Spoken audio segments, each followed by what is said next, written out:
The hospital room was quiet, save for the rhythmic beeping of machines and the soft hum of filtered air. A young woman sat beside her father, her hand wrapped gently around his fragile now, like paper soaked in years. He had been her constant, her lighthouse, and now, with every breath he drew, she was preparing for something her brain could not fully comprehend. Goodbye, as she whispered her final words. Something happened, not just in her heart, but deep within her brain. Weeks later, as part of a neuroscience study on grief and memory, she agreed to undergo a series of brain scans. What the scientists found stunned them. Her neural activity had changed, not just in areas linked to sadness or emotional pain, but in regions associated with learning, attention, and even sensory processing. It was as if her brain had been rewired, not broken, but reconfigured, as though goodbye itself had etched a new pattern into her neural map. This wasn't an isolated case. Across multiple studies, researchers began to notice something strange. Goodbyes, especially deeply felt ones, left more than emotional echoes. They left footprints on the brain, not just trauma, not merely loss, but evidence of something active, adaptive, even transformative. Why? Why do farewells, whether to a dying parent, a childhood home, or even a fading version of ourselves, leave such a profound physical imprint? Why does the act of parting seem to do something to us that even joy or routine cannot? Beneath the sorrow, is there a secret function? Is there a kind of biological intelligence in the way we grieve, a built-in mechanism for turning loss into learning? Here lies the core contradiction. We are biologically wired for attachment. Our brains reward bonding with oxytocin. Our survival hinges on connection, and our deepest memories are often shared with others. Yet life insists on separation. Parents die. Friends move away. We leave cities, lovers, old selves behind. From cradle to grave, life is a series of inevitable goodbyes. And yet, curiously, science is beginning to suggest that these very separations, the ruptures, the letting go, are not just painful, they are instructive. They mold us. They teach us how to adapt, how to reconfigure meaning, how to build resilience. Could it be that saying goodbye is one of the most powerful ways our brain learns to become itself? What if the farewell is not the end of connection, but the beginning of transformation? The science of goodbye begins not in the brain scanner, but in the ruins of war. In the aftermath of World War II, psychiatrist John Bowlby began observing a strange pattern in orphaned children. These children, though fed and sheltered, often failed to thrive. Some showed signs of emotional withdrawal, others displayed frantic neediness or aggression. What they all shared was a rupture-early separation from their primary caregivers. Bowlby's observations would evolve into a foundational concept in psychology, attachment theory. He proposed that human beings are biologically programmed to form strong emotional bonds, especially in early life, because such bonds are crucial for survival. But what happens when those bonds break?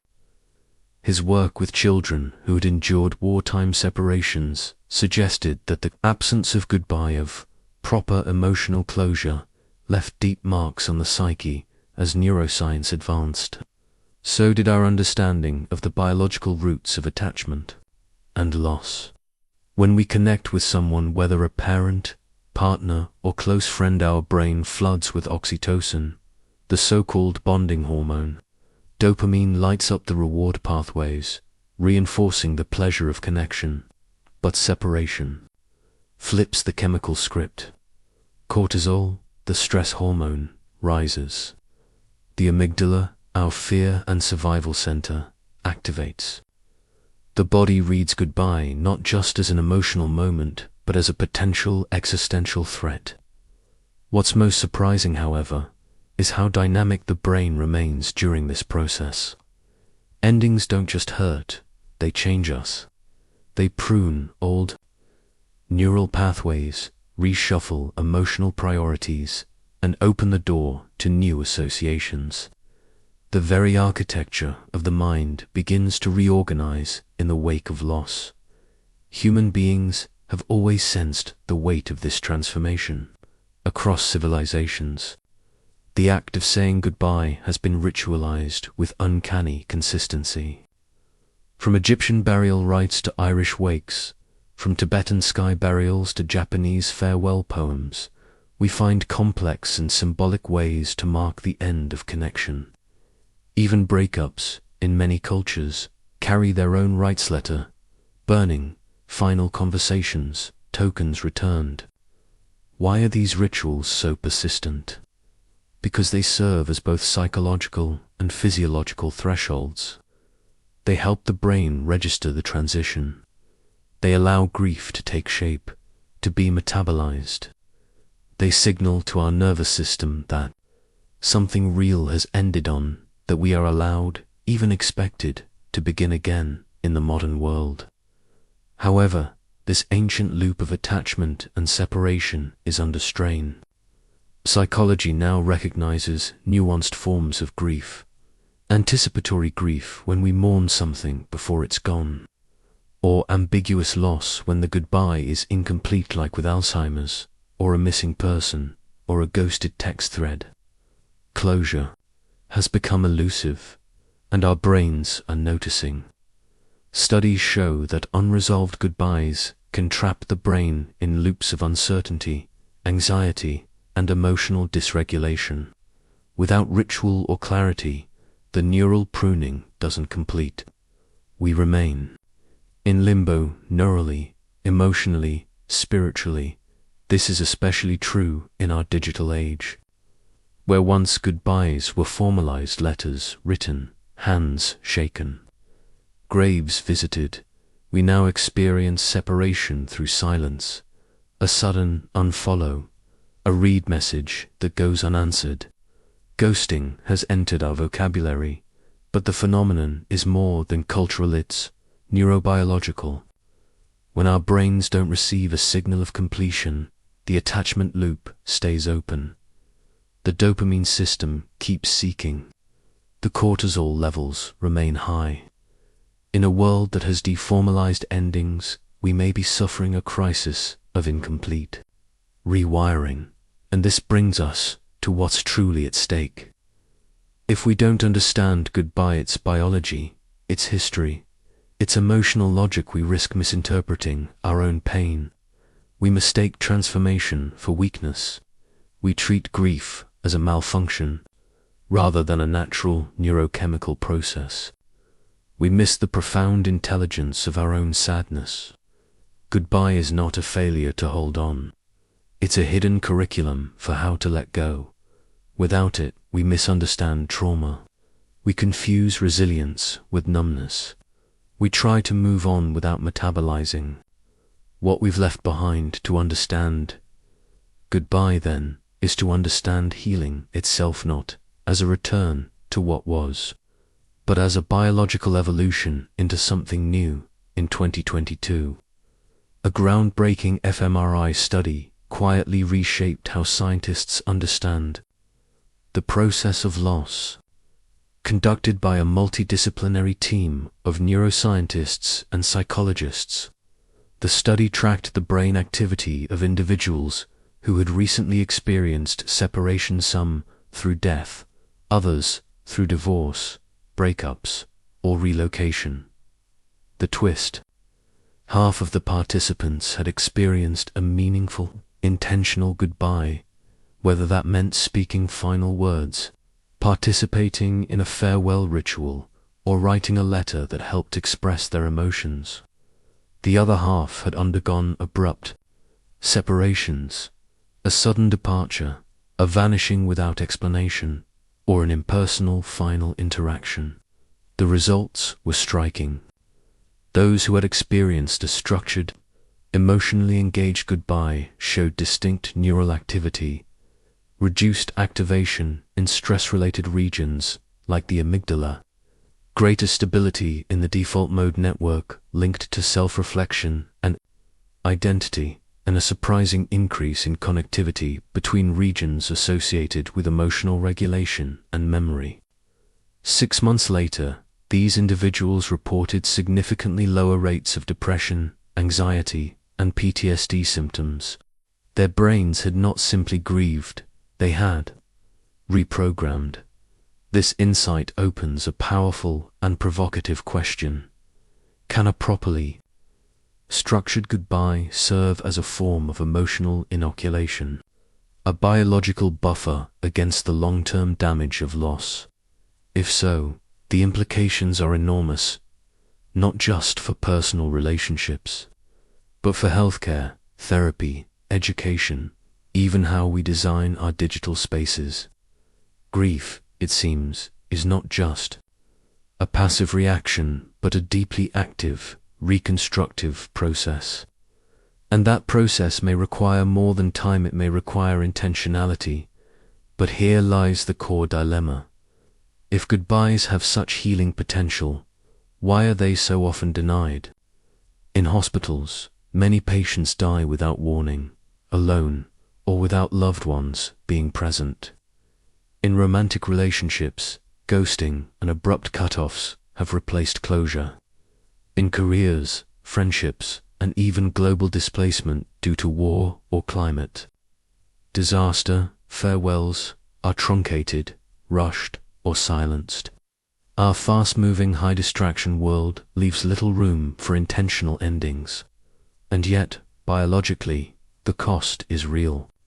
When the brain doesn't get to complete its goodbye circuit, the neural patterns associated with attachment remain unresolved. Memory consolidation is disrupted. The emotional system stays in a state of ambiguity. The brain searches for meaning but finds only absence. This conflict sparks a deeper societal question. If closure is not a myth, but a measurable biological process, why is our culture so ill-equipped to offer it? What happens when goodbye becomes a luxury instead of a right?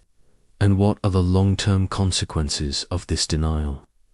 Neurologically, the absence of farewell can lock the brain into a state of anticipatory vigilance, constantly scanning for the unresolved figure, event, or memory. It disrupts emotional homeostasis. It prolongs suffering in invisible ways. As science begins to uncover the architecture of goodbye, quiet but powerful circuit of neural pruning, emotional regulation, and identity reconstruction, it challenges us to rethink not only how we grieve, but how we let go. If parting is a natural function of the human condition, then learning to do it well may be just as essential to health as learning to love. In a world where so many endings go unwitnessed, the science of incomplete goodbyes reveals itself not just in data, but in the lived experience of millions. Breakups that end in silence. Deaths that occur in sterile hospital rooms with no one to say the final words. Migrations that sever families, not just across borders, but across generations. These are not merely emotional events, they are neurological interruptions, unfinished processes that can leave the brain suspended in an unresolved loop. Unlike a clean wound, the psychological scar of an incomplete goodbye doesn't heal easily. It lingers, sometimes invisibly, in the form of anxiety, depression, and identity confusion.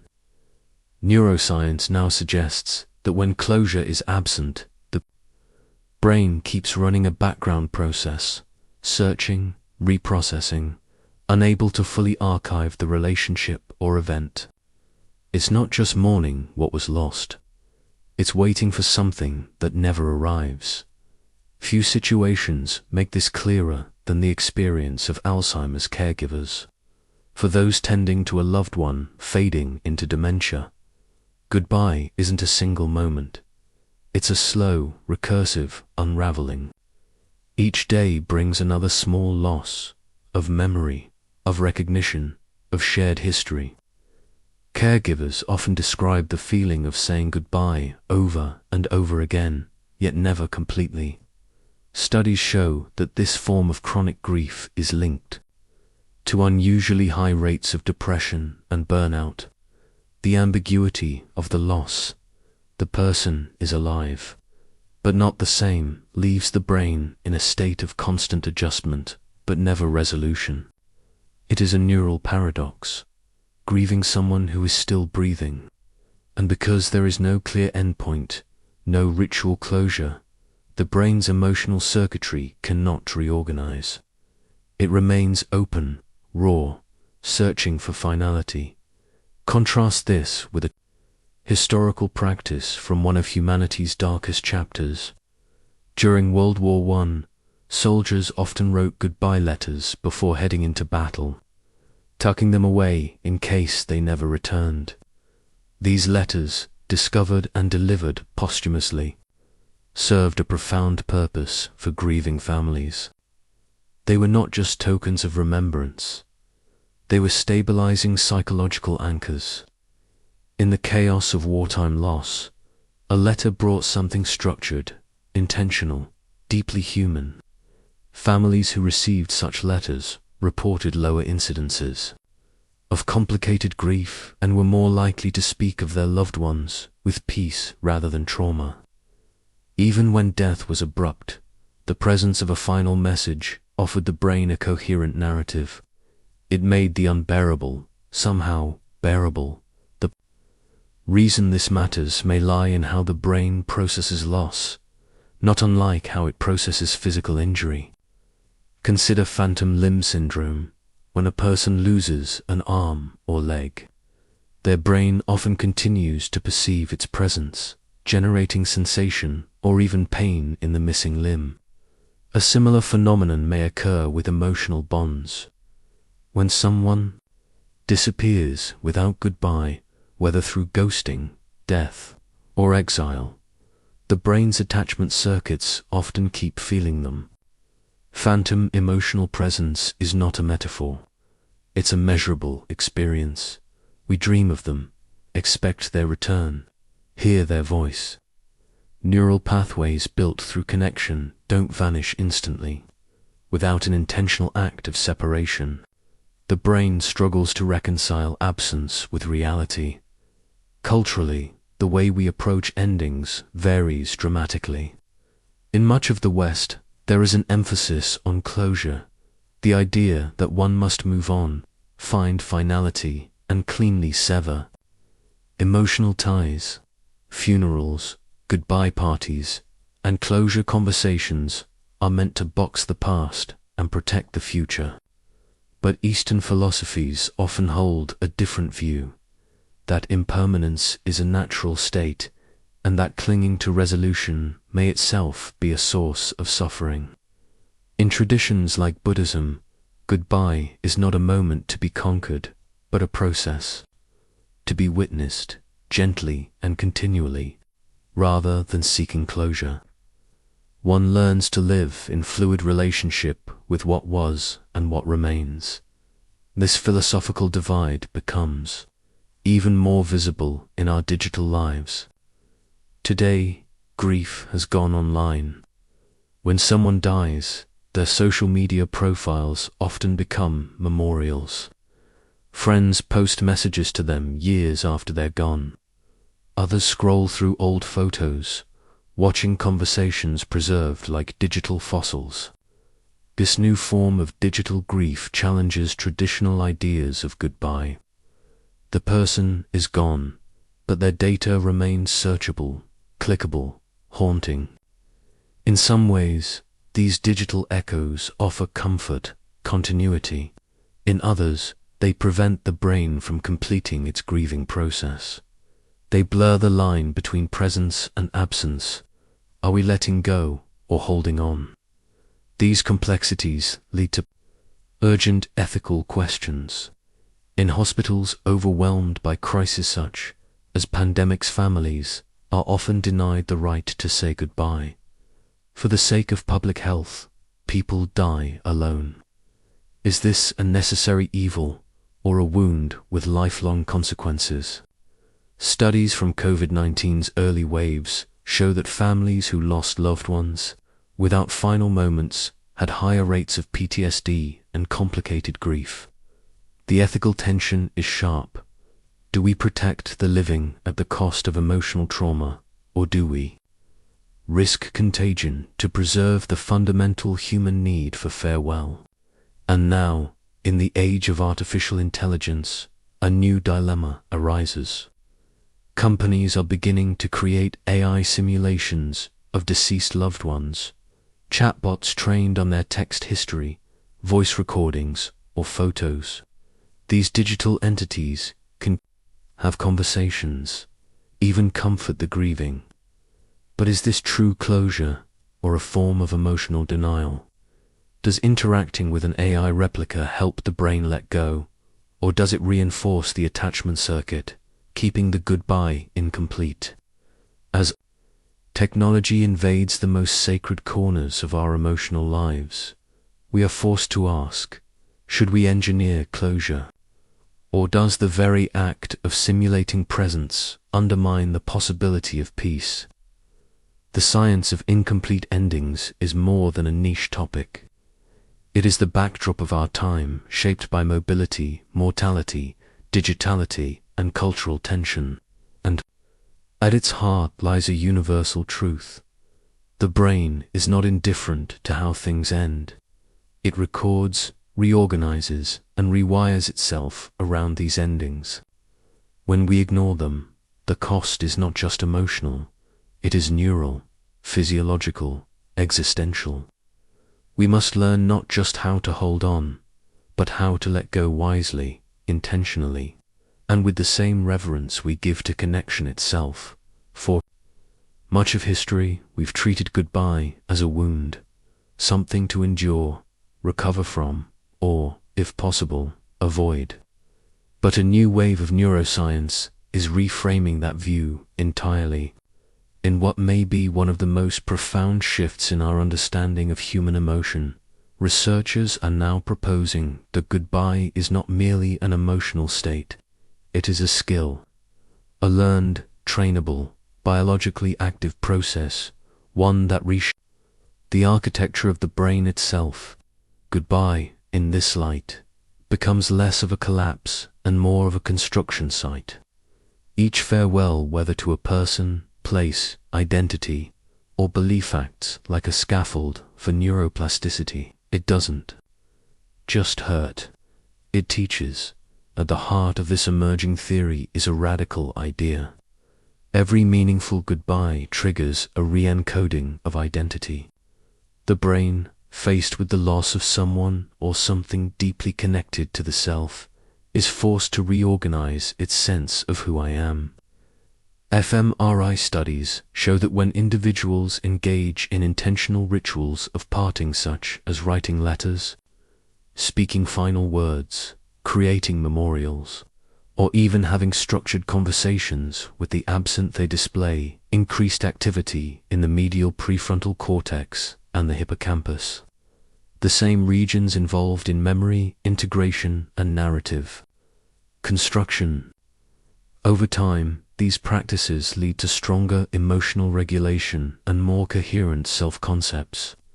It's not closure as an endpoint, but transformation as a process. The big twist, then, is not that goodbye breaks us, but that it builds us.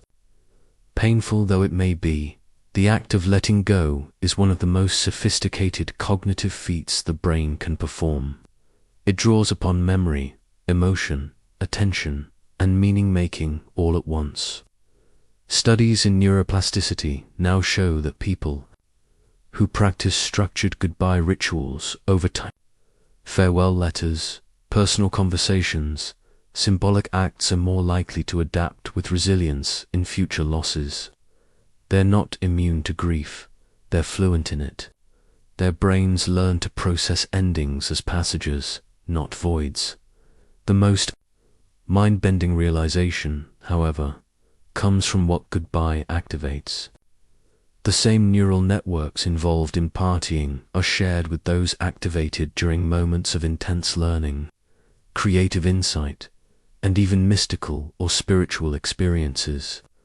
Letting go and having an epiphany are, in some ways, neurologically similar.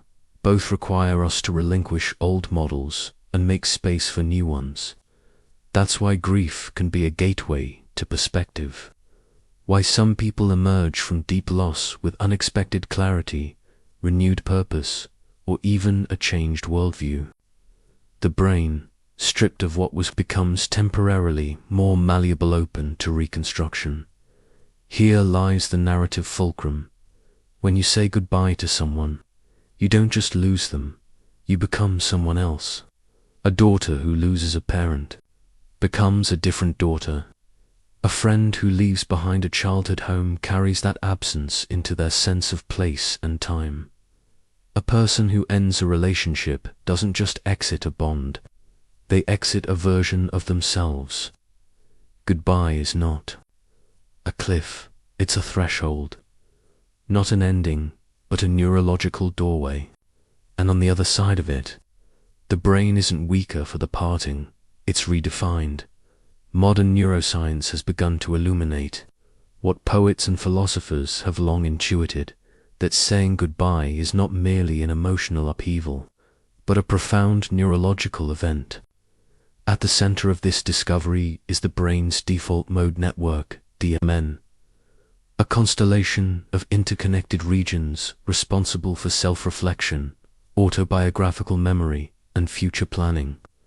This network becomes especially active during moments of loss or separation, when we part from someone or something deeply woven into our identity. The DMN engages in a kind of inner storytelling. It sifts through memories, searches for coherence, and attempts to rebuild the continuity of self in the absence of what was lost. In essence, the brain doesn't just grieve, it rewrites the script of who we are. This process hinges on something central to psychological healing, meaning-making.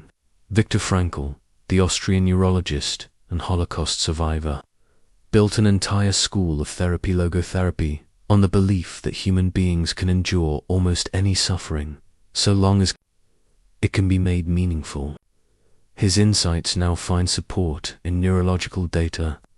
Studies show that individuals who frame their goodbyes within a context of meaning, whether through spiritual belief, personal growth, or storytelling, show stronger emotional regulation, lower rates of PTSD, and faster return to cognitive equilibrium. Meaning-making doesn't erase pain, it metabolizes it. It allows the brain to treat loss not as a senseless rupture, but as a transition embedded with purpose. Therapies today are evolving to reflect this understanding. Narrative therapy, which invites individuals to reshape the story of their loss, helps the brain rewire its emotional associations. Farewell rituals, whether ancient or newly invented, serve as sensory and symbolic anchors for the process of letting go. Some clinicians now guide patients through immersive grief retreats, where storytelling, art, and silence are used to help people process unspoken farewells. Even virtual reality is being explored as a tool to simulate final conversations with lost loved ones, especially for those denied closure in real life. These may seem unconventional, but their effects are measurable. What matters is not the medium, it's the act of completing the goodbye . These insights are beginning to ripple outward into fields far beyond therapy. In hospitals, where death often comes without warning, some palliative care units now build space for final words, protocols, structured moments for patients and families to speak before sedation or passing. In education, teachers approaching Retirement are encouraged to have legacy conversations with their students, way of ending a chapter with presence rather than disappearance. Even in parenting, experts advise that transitions, such as moving to a new school or graduating to adulthood, be marked by explicit rituals of closure. These aren't just feel-good practices. They serve a neurological function. They signal to the brain, this is ending and that's okay. Language, too, plays a critical role in this process. The words we choose during goodbyes are not incidental. They shape memory, imprint intention, and offer emotional scaffolding. A goodbye filled with silence, ambiguity, or anger can trap the brain in loops of regret and confusion. A goodbye spoken with clarity, vulnerability, and respect even, through tears can close the neural loop and allow the emotional circuitry to complete its arc. This is why, in nearly every culture, final words are sacred. They are not just sentimental, are neurobiological punctuation marks. Above all, the scientific resolution is this: goodbye is not a passive event. It is an active process, one that calls upon some of the most complex functions of the human brain: memory, identity, emotion, meaning. To say goodbye, well, is not to minimize pain, but to integrate it. It is to teach the brain how to change without unraveling, how to grieve without forgetting, how to let go without losing ourselves. The final lesson of neuroscience may be the most human of all, that endings, done well, do not diminish us. They evolve us. Somewhere in your brain, right now, there's a goodbye you haven't fully said. It lingers in the folds of memory. A face you haven't seen in years, a voice you still expect to hear, a city you left behind but still dream about. Maybe it's a friend who drifted away without explanation, or a parent whose final breath came too soon. Maybe it's a version of yourself, younger, more hopeful, or more certain, who quietly faded without ceremony. These fragments of unfinished farewells don't just live in your thoughts. They are etched into your neural pathways, subtly shaping how you remember, how you love, how you face change. The brain, it turns out, is a living museum of goodbyes, a place where absences don't vanish, but transform. And maybe that's the deeper truth. Maybe goodbye isn't the end of connection, but its evolution. Not a rupture, but a reweaving. When we lose someone or something, the bond doesn't disappear. It changes form. It becomes memory. And memory, unlike flesh, doesn't fade. With time, it gets integrated. It becomes part of the architecture of the self. In this way, the people you've said goodbye to are still with you, not in ghostly shadows or sentimental illusions, but in the literal way your brain has been rewired by their presence. Their laughter shaped your synapses. Their absence shaped your resilience. Their goodbye helped form the contours of who you are now. Goodbye, then, is not just a farewell. It is an invitation to remember, to reshape, to become. It is not a sign of weakness to mourn what is gone. It is a sign that your brain, your body, your being knew how to love, how to attach, how to hold something sacred. And in learning to let go, you are not erasing the past. You are honoring it. You are giving it a place inside you that time can't reach. So perhaps the final question is not how we say goodbye, but who we become because of it. If every farewell subtly rewires your brain, if every loss adds a new line to the narrative of your life, then goodbye is not just something you survive. It is something that writes you, shapes you, awakens you. And if that's true, then, with each goodbye, you are not less whole. You are more deeply human. So ask yourself, quietly, if every goodbye reshapes your mind? Asterisk, asterisk, who do you become with each farewell?